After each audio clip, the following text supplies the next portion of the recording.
here today to talk about the small business insolvency reforms and really touch on some more practical aspects of what creditors can be doing when dealing with a small business restructuring process and really potential insolvencies that are going to be coming in the future. So these are the three key areas I'll cover off today, and probably have to race through a few things just because of the shortness of the seminar, but obviously if there's any questions there'll be time for that at the end, and outside of the seminar as well. Obviously happy for anyone to contact myself or contact Mark to discuss directly any questions that you may have. So these are the few key things that we're going to be discussing today, looking at really how did we get here, what has the last 12 months looked like, the reforms themselves, what is the impact on creditors and what you can be doing looking forward in the future, and some key takeaways from there. So the question I think everyone's really been asking is, are we dealing with a ticking time bomb? We've all heard about the tsunami of insolvencies or the flood of insolvencies or whatever of the insolvencies you want to call it. The question, I suppose, is really, is that going to occur all at once? Is it going to be in the short term? How long in the future is it going to be? The point of today is that there is to have a discussion around not when that is going to occur, because there are going to be insolvencies. That's something that is inevitable. It's looking at how can you deal with those effectively and best protect your position.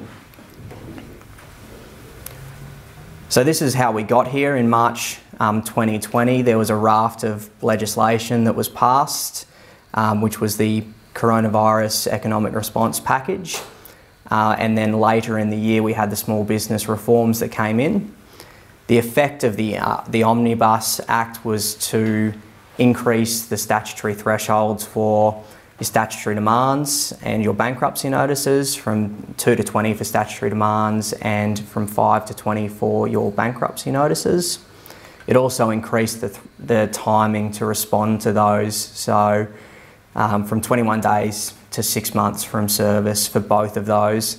And there was a moratorium in respect of insolvent trading for any debts incurred by companies during those periods. So those debts that were incurred can't be pursued by a liquidator if they're during that period. So where that pretty much put most creditors is that it rendered the statutory demand and winding up process completely useless, because no one wanted to issue a demand and wait 6 months for a response. Similar with bankruptcy notices as well. So from a legal position where we're quite frequently acting for creditors, I can pretty confidently say I think we issued 2 statutory demands from March 2020 and probably 2 bankruptcy notices as well. So a pretty significant difference to what we ordinarily would issue during the period. And then we get to 1 January 2021 and things changed. So we had, with your creditors' statutory demands, we're back to a threshold of 2,021 days and have probably since 1 January issued, I think I've probably seen about 50 or so go out just on behalf of clients that we act for. So comparing that almost 3-month period now for this year in comparison to last year, a pretty significant response in terms of how creditors are dealing with the change. Similarly with bankruptcy notices as well, a significant number of bankruptcy notices being issued as of 1 January and taking advantage of the shorter period. The difference with the bankruptcy notices is there was a change to the threshold to $10,000 rather than reverting all the way back to 5. But there certainly was a significant number that were held over from creditors from the previous year waiting to take advantage of the shorter period rather than issuing in, say, October, November, December and waiting until March or April or May for those to expire. The flow on from that is obviously the winding up applications that are going to follow. So if we were looking at demands that have been issued in January, it's around about now we'll start seeing the winding up applications or the creditors' petitions that are going to be filed if those demands haven't been complied with. So that's really where that takes us, is we're just going to see a lot more of it. And you can see when you get the insolvency notices through, if you're prescribed to that, you're starting to see a lot more winding up applications popping up on there, whereas last year they were just non-existent.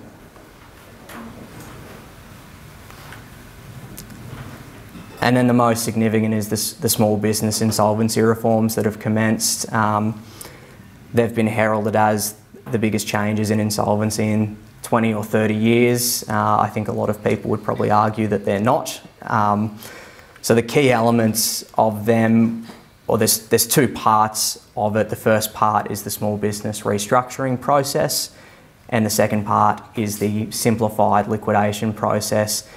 The high level elements of those is that the restructuring process is a debtor in possession model, so the director retains essentially the control of the company while it is going through that process. You don't have an insolvency practitioner that takes that out of the hands of the director. You do have a small business practitioner that is appointed, and they need to be a registered liquidator, but they're essentially appointed to assist with developing a plan to then be put to the creditors to be voted on and implemented if the creditors accept it.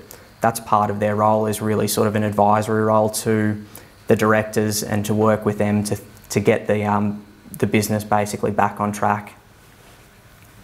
And it's just a restructuring of existing debts, so anything that's incurred prior to the appointment.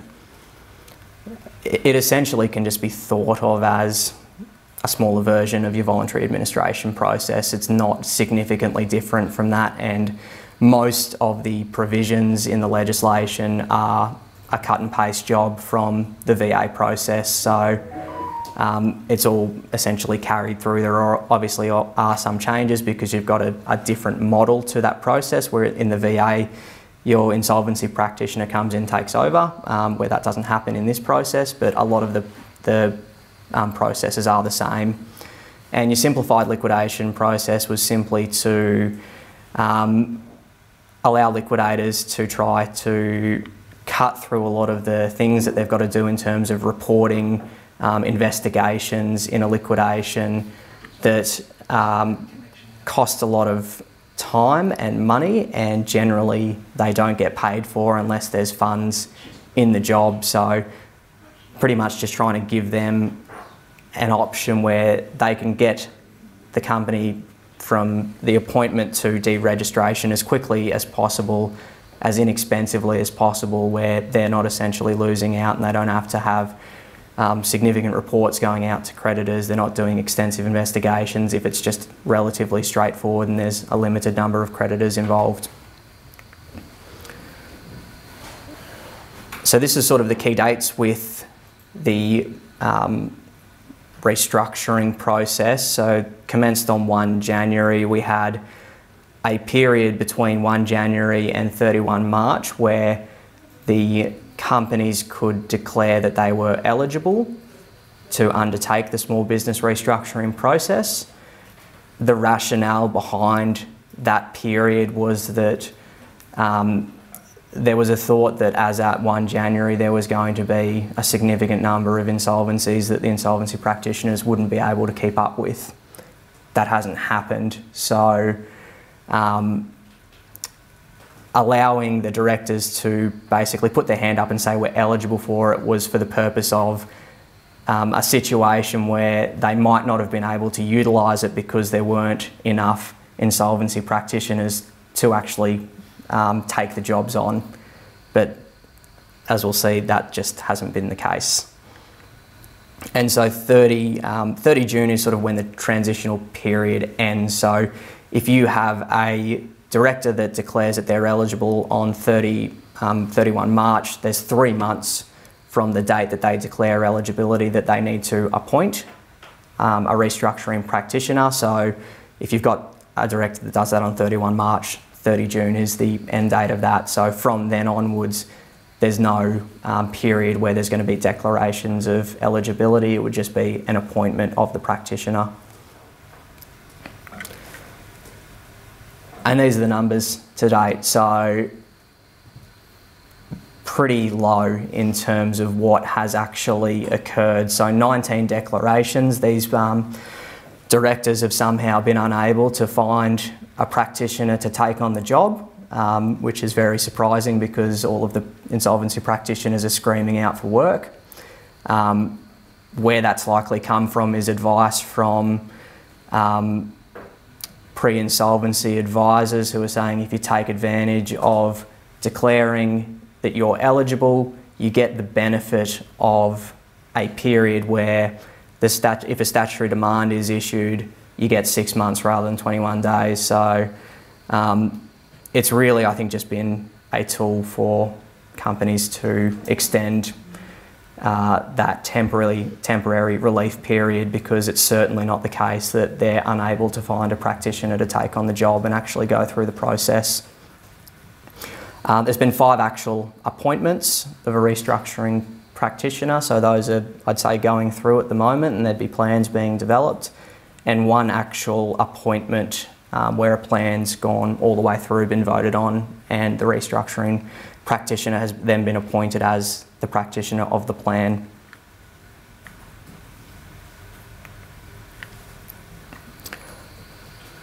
So I've covered this off, is around that notice of eligibility to appoint is, what does that then mean for creditors? When you see on the ASIC insolvency notices, there's a declaration that says we're eligible for it. So what do you then do in those circumstances, and what are your rights in those circumstances where they haven't actually appointed a practitioner, they've just said we're eligible for it?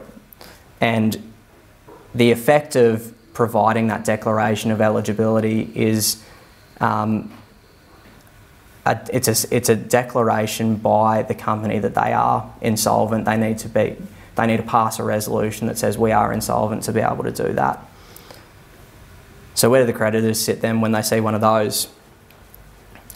Some of the things that we'd be recommending that you're doing at that point in time is, because your rights are essentially not restricted other than the temporary relief with statutory demands. So I'd recommend undertaking a stock take of goods, going and getting what you can, seeing what you've got out there. If there are goods out there, going and taking them back, because it's very unlikely that you're going to get paid for them. If you've got security, look to enforce it, depending on what that is. So if it's a retention of title that's registered on the PPSR, and you've got goods that are available to be recovered, go and recover your goods. If you've got, for instance, a charge and there's real property, look to lodge caveats, even if that's in respect of a charge and a guarantee, and look to enforce your guarantee. Likely stop supplying, go on a COD basis, because they've made a declaration that they're insolvent, they're probably not going to be able to pay you. Particularly, as I've said, with this type of a process, it just seems to have been used to abuse the temporary relief that's available. And set up a notification system for them. Wayne, I'm sure that through the BICB you get all of this information and it's passed on to members. So if you don't have a notification system for your particular customers, it's good to set that up, so then once there is a declaration or some sort of an appointment, you get that straight away.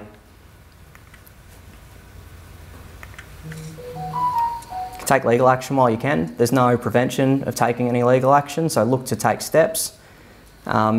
Really try to be the creditor making the most noise, because they're usually the ones that get paid rather than the ones that sit back.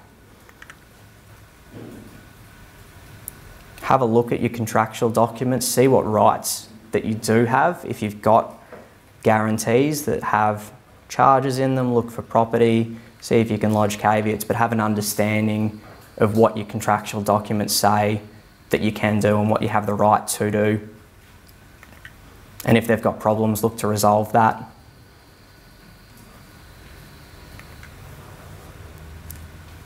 And again, review what security interest you've got. You don't want to be looking at your PPSR for the first time when you get a letter from a liquidator that says, I've reviewed your PPSR registration, I think it's ineffective and it's invalid and you need to withdraw it. That's not the first time you want to be looking at something.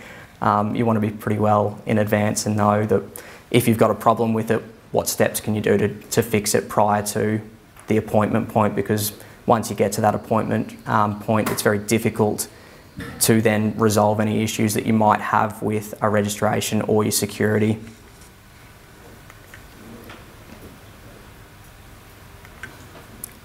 So the main lesson is just get your house in order. That's the key takeaway. Know what you need to do, know what your documents say. Stop supply, collect your stock, take action. That'd be the main takeaway when you get that declaration of eligibility. But there's only a couple more days of that, really, 2 weeks or so. So you're probably not going to see too many, but if you've been hit with one already, those are the types of things you should be looking at doing. So when you actually get to the appointment stage, what do you do then? Because this is where things get pretty difficult for creditors. So you have a stay on all legal proceedings. So if you've taken action and there's then a subsequent appointment, any proceedings against the company is stayed, so you can't take any steps in them. That includes guarantors, so similar to what is in the voluntary administration process, you can't enforce your guarantees while they're going through that process. So there's essentially no enforcement. Your guarantees you can't do anything about, so you can't go after the directors once there is an appointment. With your security interests, if it's like a retention of title or a PIMSI, you pretty much can't do anything there. Obvious reason for that is the whole process is around keeping the company alive. So if all your creditors go in and rip everything out, the company's dead, there's nothing for them to do. So there's some pretty strict, a significant number of restrictions on creditor rights, because when creditors do exercise their rights, usually has a detrimental effect on the company's ability to move forward and continue to trade.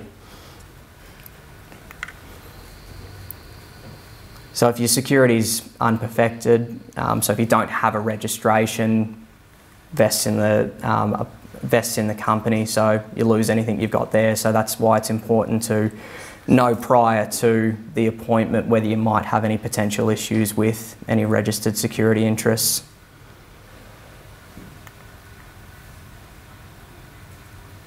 And as I said, they'll just deal with what is there in the ordinary course of the business.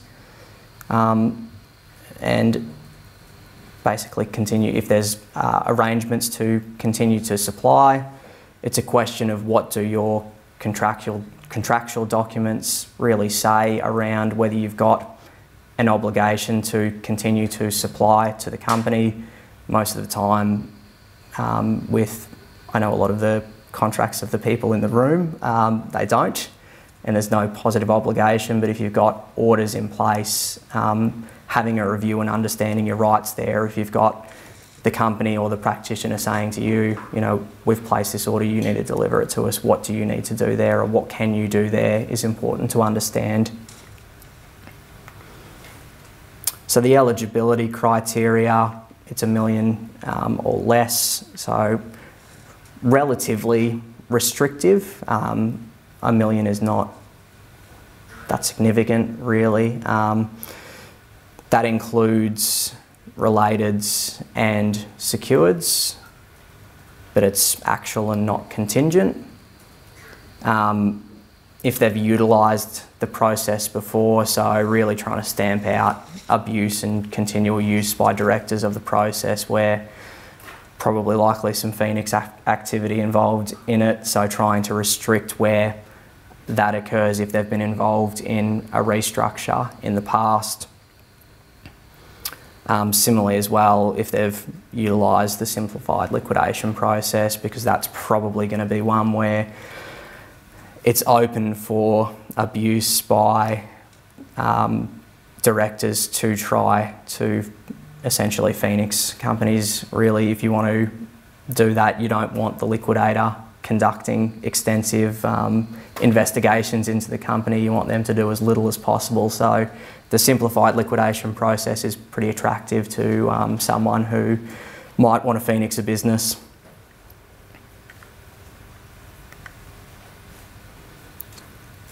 And this is the timeline. I won't go through, I suppose, each particular point, but really the key being is understanding what you can and can't do and really what you need to do. From a creditor's perspective, it's really reviewing the proposed plan and what the benefits of that plan are, and then voting on it. From a creditor's perspective, that's sort of what you're limited to do in going through this process and looking at whether it's going to have a better outcome for the creditors or whether the company's better off in some other form of administration.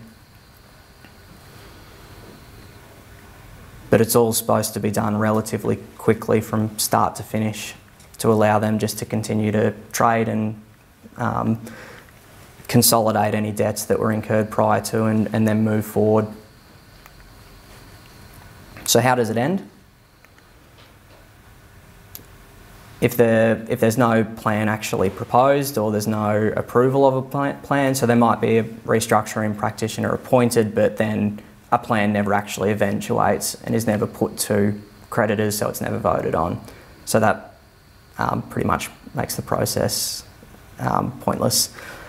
If the plan isn't approved, so it's a majority vote according to value for the plan, that excludes relateds in that vote, again, because it's susceptible to abuse if you're allowing related creditors with significant liabilities through maybe director loans or something like that to be able to vote on it. It's generally just going to be a vote to benefit themselves and to avoid some other form of administration where there might be investigations into their conduct. The practitioner might cancel it due to a material change, so that might be an investigation that the liabilities significantly exceed $1 million, so they undertake a review of that, and if they look at it and go, company's not actually eligible for it, it can end that way. Or they might determine that there's another process that's appropriate, which might be a liquidation or a voluntary administration. If there's just an administrator or a liquidator appointed, so there might be an appointment during that period. So it just transitions then into the other form of administration or liquidation. If you actually have a plan approved by the creditors, it can end if there's conditions on it but they're not satisfied. So for instance, there might be that certain finance needs to be provided by related parties or something like that by a certain date, and if it doesn't occur, the process ends. There might be an order for termination, so there's provisions in the legislation that allow for an application to terminate the process. Or if there's things that need to be done in the plan and there's a contravention of those that's not rectified within 30 business days, the next business day the plan ends. So pretty much if they can't comply with what they need to do under it.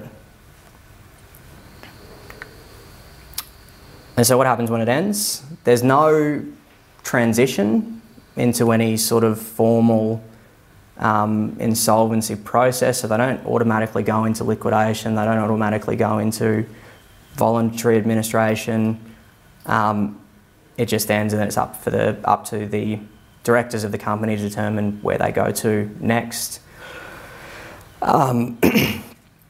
I'd say it would be very unlikely that many of those would be in any other situation other than liquidation or voluntary administration shortly after the plan ends. And certainly a creditor would be in a pretty good position to push them over if they weren't going to do it themselves. You certainly wouldn't be trading with them any further.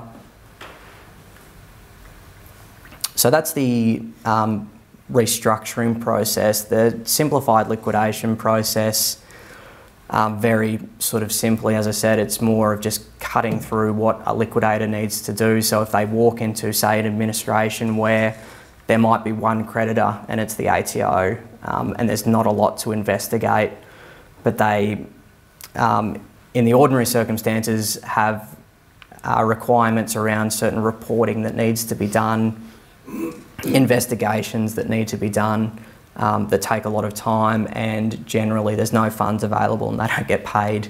There might be a small amount that's available on their appointment that might have been paid into trust in advance, that they then use that.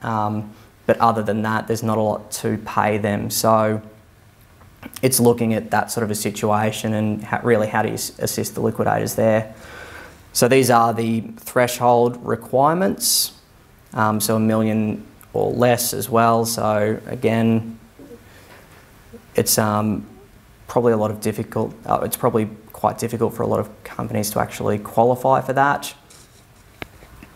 Probably the more interesting ones are around the lodgements that need to be completed, making it again even more restrictive.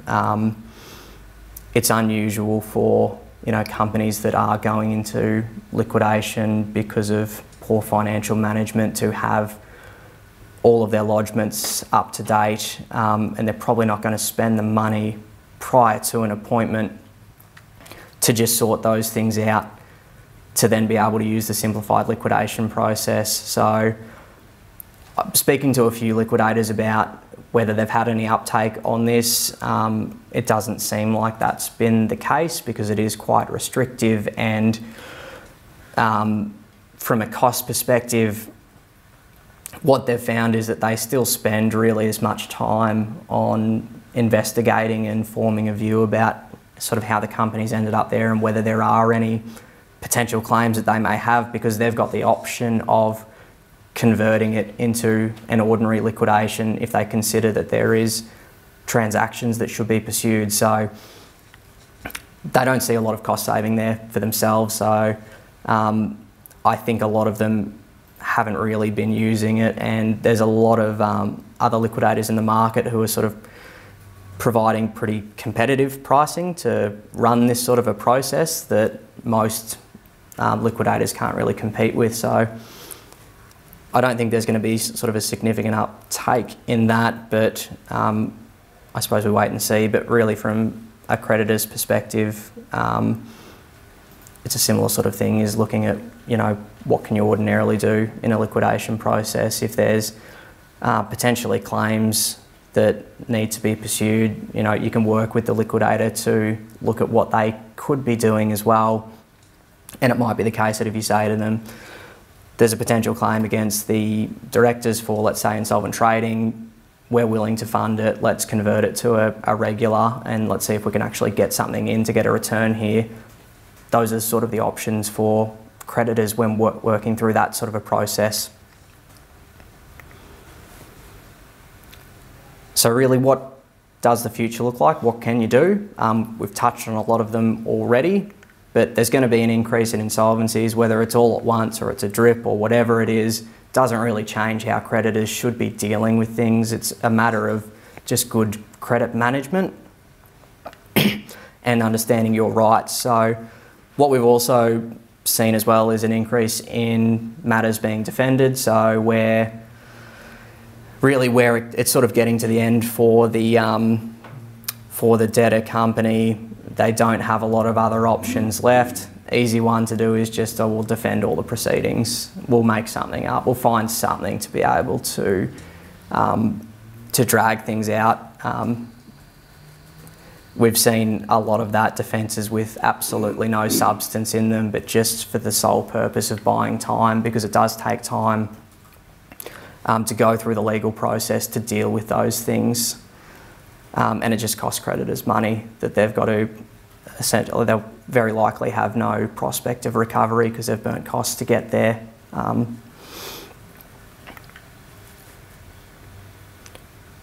So look at who your at-risk customers are. Use your resources like the BICB to go, where do we potentially have risk? And then when you identify those, review your contracts with those particular customers and see if there are any issues with your contractual documents or your potential enforcement options with your personal guarantees, or any other security that you have. Consider whether there's additional security that you could be taking. So if you're going to continue trading with a customer, have a look at whether there are other securities that you could be taking if you don't have any security. So if you have nothing, look at taking some security. But if you've got, a guarantee with a charge and they want to continue trading, consider whether you should be asking them for a mortgage. If you're going to say to them, well, we'll continue to provide you with credit, but you've got to give us a mortgage. That's always a really good option. And when they're in that position where they want to keep pushing forward, we've had a lot where they'll just go, yeah, we'll give it to you. And the effect of that is potentially putting you above other creditors in priority in the event that there is a default in the future. And when you're dealing with disputes, just deal with them proactively. If you're entering into arrangements in advance, include things like a consent to judgment or an admission of the debt, so then at a later date, when a dispute does arise, you can point back and go, well, here's where they said they admit it. So the key takeaways are: understand your rights. If you get one of these notices of eligibility in the next 2 weeks, know what you can do post-appointment and get your house in order. Maintain your policies, proactively manage your disputes, and take action while you have the right. Is there any questions on this part of the presentation? Otherwise, I'll hand over to Mark.